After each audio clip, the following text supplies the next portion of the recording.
Il était assis au pied du glacier. Il avait été voir ses moutons. Il était assis juste dans le bas de cette immense cascade arrêtée qui lui pendait dessus. Elle paraissait là-haut avec son bombement entre deux avancements de rochers qui formaient comme un goulot, et, cassant là, tombait et ne cessait plus de tomber, ayant comme l'eau ses intumescences, ses vagues, ses remous, ses fissures, dans une parfaite immobilité. Pralon, Sébastien, qui était monté dans les hauts alpages pour faire visite à ses moutons, et, redescendant, s'était assis là, regardant cette cascade lui venir dessus sans bouger. Le mouvement fixé imite le mouvement réel. Il garde la forme qu'il lui a prise, qui est celle de l'eau, mais elle est devenue pierre, qui est propulsion, mais choc en retour, et jaillissement, mais arrêt. Ce qui ne dure qu'un instant est ainsi fixé pour toujours. On se détourne quelquefois dans la peur de l'inondation.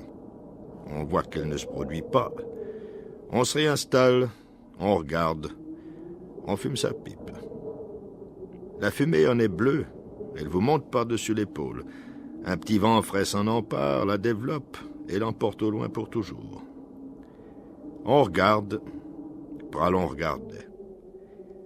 On voit sur les bords du glacier les saletés tombées des parois faire une bordure noire de chaque côté de cette espèce d'énorme langue. On voit les crevasses qui sont bleues ou vertes. On voit des places qui sont blanches, c'est là où la neige a tenu.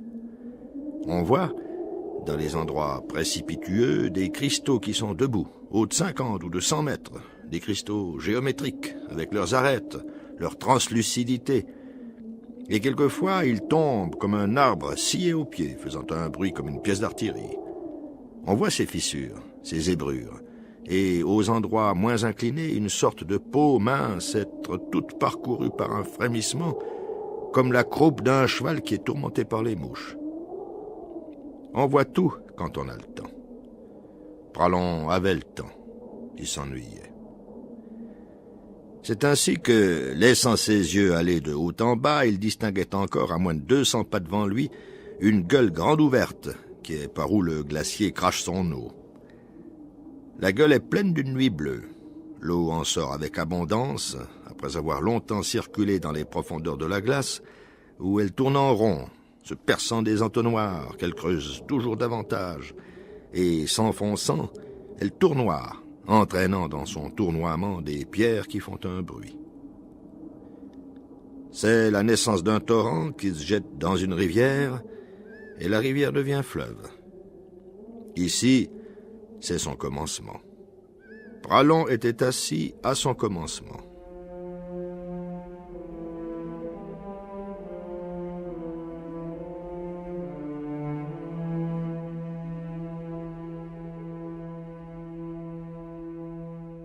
Personne. Pralon s'ennuyait. Il n'était pas gai ce jour-là. Et tout en fumant sa pipe, il continuait à retourner dans sa tête des pensées pas gaies. Parce qu'il disait tout bas, « La salope. Elle ne m'avait rien promis, c'est vrai, mais avec toutes ses manières, n'était-ce pas la même chose? Elle n'avait qu'à pencher la tête en me regardant de côté. Son œil, quand elle le faisait glisser doucement vers moi, était comme une navette de machine à coudre bien huilée. Elle croisait ses mains en souriant l'une sur l'autre dans le haut de son tablier. Elle me disait « Viens-tu » J'y croyais, quoi. J'ai été bête. Et il restait sur sa pierre comme s'il attendait quelqu'un, bien qu'il n'attendît personne.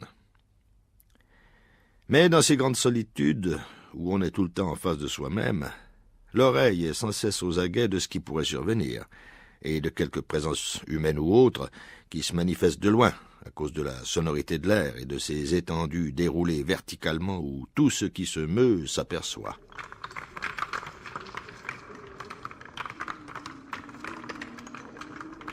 C'est à ce moment qu'il y eut un bruit.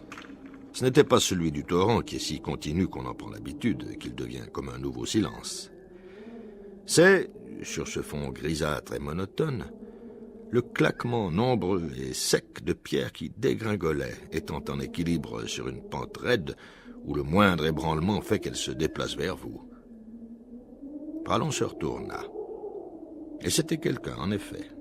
Un homme qui venait, ayant pris en travers dans ces escarpements rocheux, où il avait sa course, avançant à grands pas, levant haut les genoux, sautant d'un bloc à l'autre, tandis qu'à son côté, toute la pente coulait vers vous avec des ruisselets et des nappes de menu gravier, précédées de pierres plus grosses qui bondissaient l'une par-dessus l'autre. Pralon regarde encore, il regarde attentivement. Pas possible. Et quand même, c'était bien lui. Il n'y avait plus moyen d'en douter. L'homme se rapprochait. Il avait sur le dos un sac de toile qui dépassait des deux côtés à cause d'un fusil démonté qui était dedans et tendait l'étoffe. L'aile de son chapeau de feutre était rabattue sur ses yeux. Drôle de chose, c'était Roduit.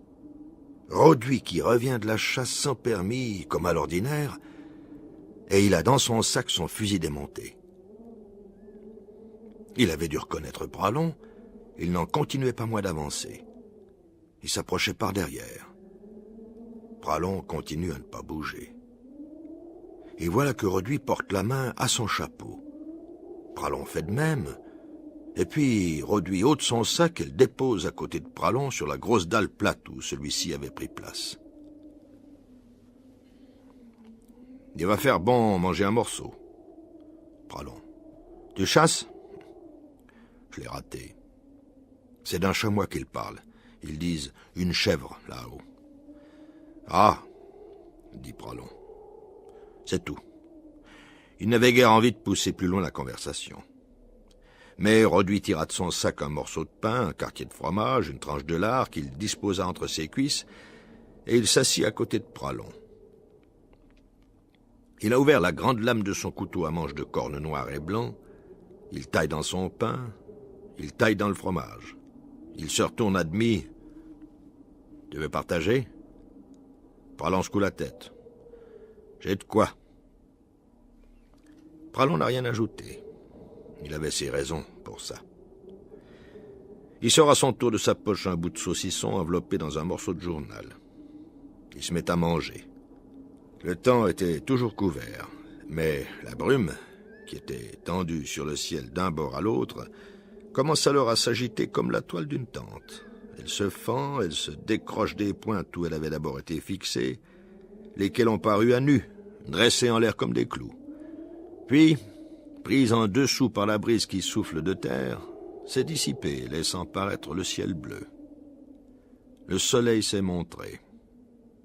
Le soleil, d'un grand poids, a été haussé péniblement, comme à deux mains, au-dessus des crêtes. Il s'est tenu un instant à leur extrême bord, balançant sur lui-même avec hésitation, puis, devenu léger, s'élance tout à coup comme un ballon dans l'espace d'en haut. Les deux hommes ont baissé la tête. Le glacier était devenu impossible à regarder. Le glacier était devenu une grande, violente couleur, laquelle frappe les deux hommes de face. Ils ont été peints en beau jaune, ils sont devenus brillants à leur tour. Tout petits là, l'un à côté de l'autre, mais qui baissaient la tête, portant le couteau à leur bouche avec un peu de nourriture au bout. Et il semblait qu'on leur tirât dessus à cause de ces points de feu qui s'allumaient et s'éteignaient de toutes parts vis-à-vis d'eux. Tout à fait comme si on leur tirait dessus avec une carabine, et la flamme sort du canon. Il y avait des places où le glacier était comme du soufre, d'autres d'un rouge transparent comme un lingot de fer qu'on retire de la fournaise, d'autres d'un vert léger, d'autres d'un bleu insoutenable, parce qu'on voyait ses dedans.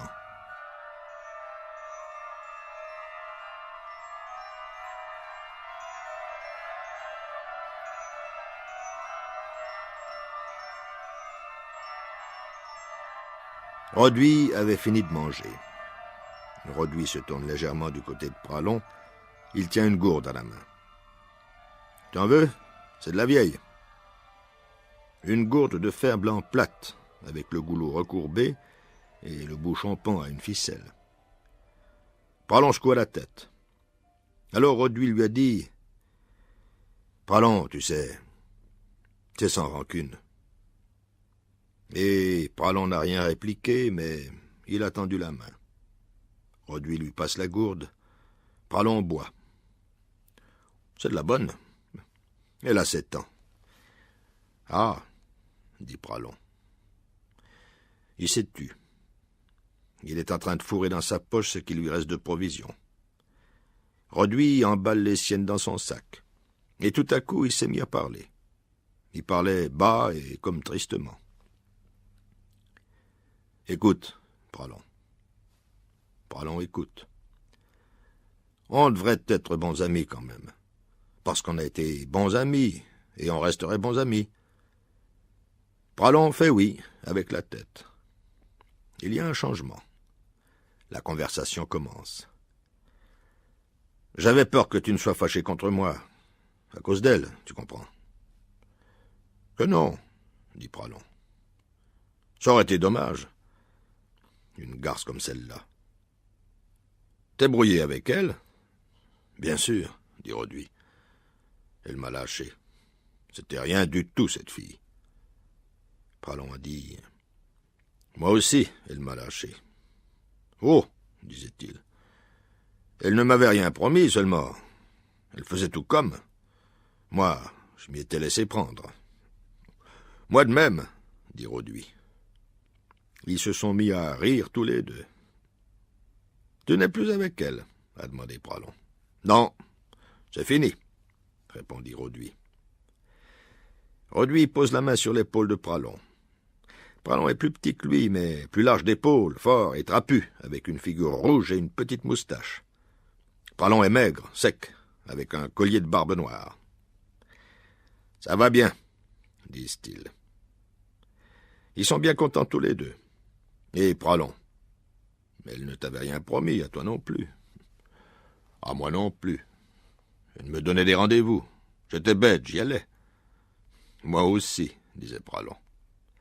On était bêtes tous les deux. Et puis, tu ne sais pas. Il y a un silence. Et Roduit fait un geste, lève à demi le bras, le laisse retomber.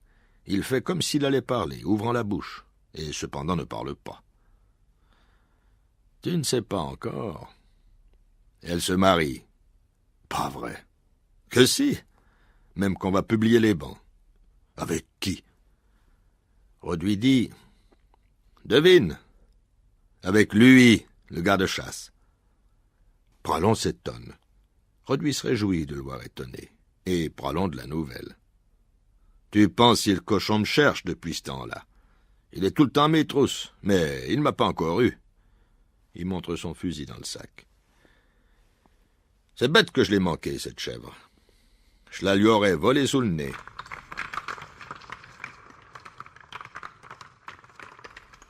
On a entendu, à ce moment, de nouveau, rouler des pierres. On n'a qu'à faire un petit mouvement de tête. Le corps reste dans l'immobilité. C'est là-haut. C'est par où Roduit, l'instant d'avant, était passé. Un homme, le fusil sur l'épaule, avec des jambières de cuir. « Eh bien, dit Roduit, tu le vois. Il m'a couru après, le bougre. » L'autre continuait à descendre parmi les éboulis dans la direction des deux hommes. On voyait maintenant qu'il était vêtu en civil, mais pas tout à fait néanmoins, comme un homme du pays ayant une veste en drap militaire à col montant. Il enfonçait jusqu'à mi-jambe, et il dégringolait à la pente. Ou bien si c'est la pente qui, dégringolant tout entière, l'entraînait de notre côté. Il a été porté ainsi jusqu'au replat où il s'arrête. « Charrette, » dit Roduit. « Il va venir m'embêter. »« Que veux-tu qu'il te fasse ?»« Le fusil, » dit Roduit. « Il ne viendra pas, » dit Pralon. Le garde-chasse est toujours arrêté.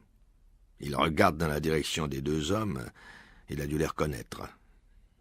Il regarde encore, et puis reste là tout un grand moment, toujours tourné vers eux, sans bouger. « Ils crânent, » dit Pralon. Eux-mêmes ne bougent pas, et il se passe encore du temps.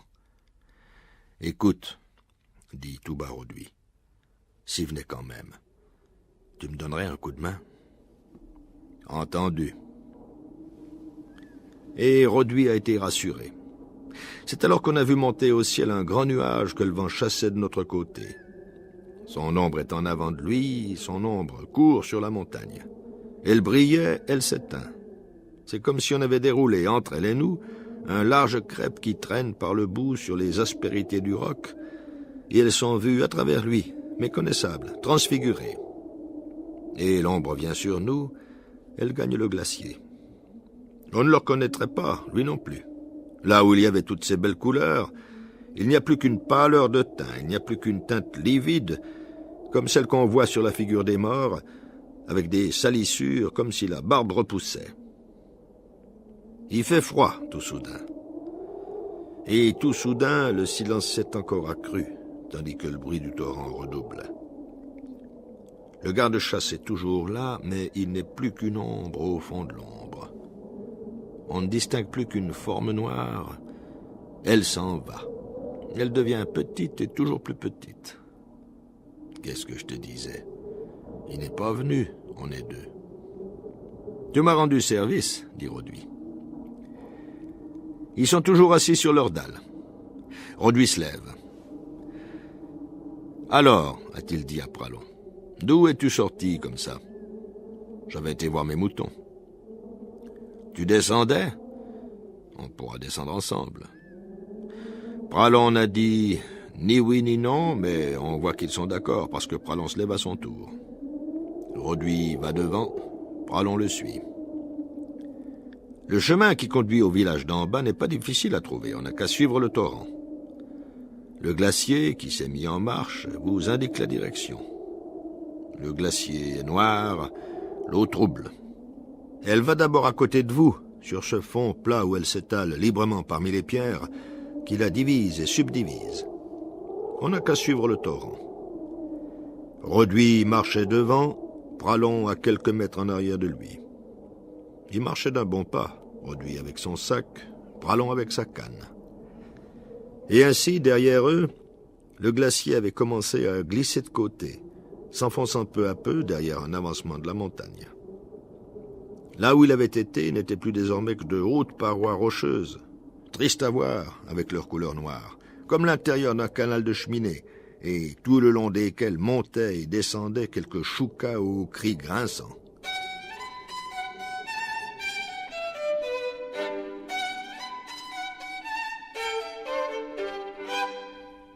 Les deux hommes suivaient toujours le torrent. À un moment donné, il a disparu dans la profondeur. On a vu, en avant de soi, l'encoche qu'il s'est creusée. Il s'est ouvert un passage, là même où la disposition des lieux semblait devoir l'empêcher de passer. Il bute contre l'obstacle et, contenu, s'insinue par-dessous. Il s'était mis à scier dans la roche, avec une grande patience, de jour et de nuit au cours des siècles. Il descend un peu plus, il disparaît, on ne le voit plus, on l'entend. Et maintenant il coulait là, dans le fond d'une gorge étroite, au bord tellement net, tellement rapproché, qu'on ne se doutait de sa présence que quand on surplombait le vide au fond duquel il bouillonnait, à 100 mètres au-dessous de vous, comme de l'eau dans une marmite. Alors le sentier, lui, hésite et s'engage sur un des côtés de l'encoche. C'est une côte précipitueuse, où il devient tout à fait étroit parmi les cailloux roulants. Les deux hommes avaient été forcés de se rapprocher l'un de l'autre. Cependant, ils ne disaient rien. On entendait les pierres qu'ils détachaient sur leur passage. Elles faisaient d'abord de grands bonds sur la pente, puis elles s'engouffraient pour toujours dans l'étroit chenal ouvert devant elles, d'où montait tout le temps une rumeur confuse, comme quand toute une assistance discute dans la salle à boire. On entend les coups de poing qu'on donne sur les tables et les lourds bancs de bois qu'on traîne sur le plancher. Les deux hommes, silencieux, et comme s'ils s'ignoraient l'un l'autre. Puis est apparue une place où on ne pouvait plus avancer que précautionneusement. La terre ayant glissé, le roc était resté à nu, avec une surface lisse et presque verticale où il n'y avait que quelques saillies que le pied allait chercher en tâtonnant. Alors Roduit a dit « Ah, ces filles. »« Tu as bien raison, » dit Pralon.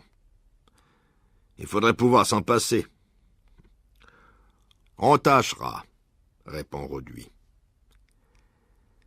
Il s'engage le premier dans ce mauvais passage. Mais, étant parvenu où le chemin reprend, il se retourne, comme pour attendre que Pralon lui rejoint, ce que Pralon a fait. Alors ils ont été à côté l'un de l'autre, si près, faute de place, qu'ils se touchaient, ou presque. Et Pralon a dit « C'est commode ». C'est tout ce qu'il a dit. Et Roduit a dit « De quoi ?» Pralon le touche de la main, puis se touche. « D'être ensemble, toi et moi. »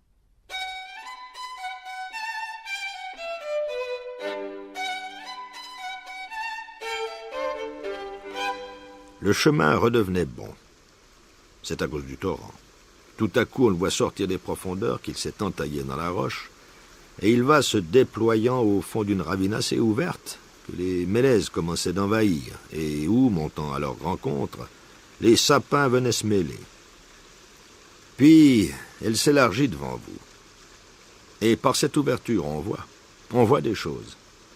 On voit, quelque peu en avant de soi et un peu au-dessous de soi, le village être délicatement posé parmi les prés dans la belle herbe verte, faisant une jolie tache ronde avec toutes ses maisons brunes, sous un dôme d'un bleu délicat qui est le résidu de toutes les fumées qui, une à une, montent des toits.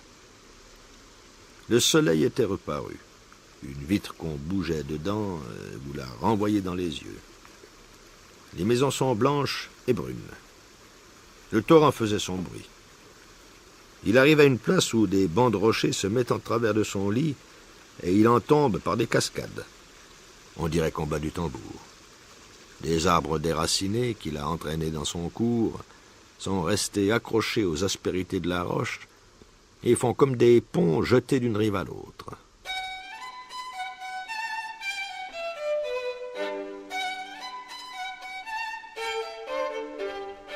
Il y avait de la bonne humeur dans les choses. Il y a maintenant de la bonne humeur dans nos cœurs. Et puis, les chèvres sont arrivées. Elles sont comme le torrent, blanches comme le torrent, indisciplinées comme lui. Elles font beaucoup de petites vagues contrariées avec leurs échines maigres où le poil se tient debout. Elles passaient pressées les unes contre les autres. Une petite fille leur courait après, tenant une baguette de noisetier avec 2 feuilles vertes au bout. « C'est comme elle !» a dit Roduit. Pralon a dit « Mais on les dresse. »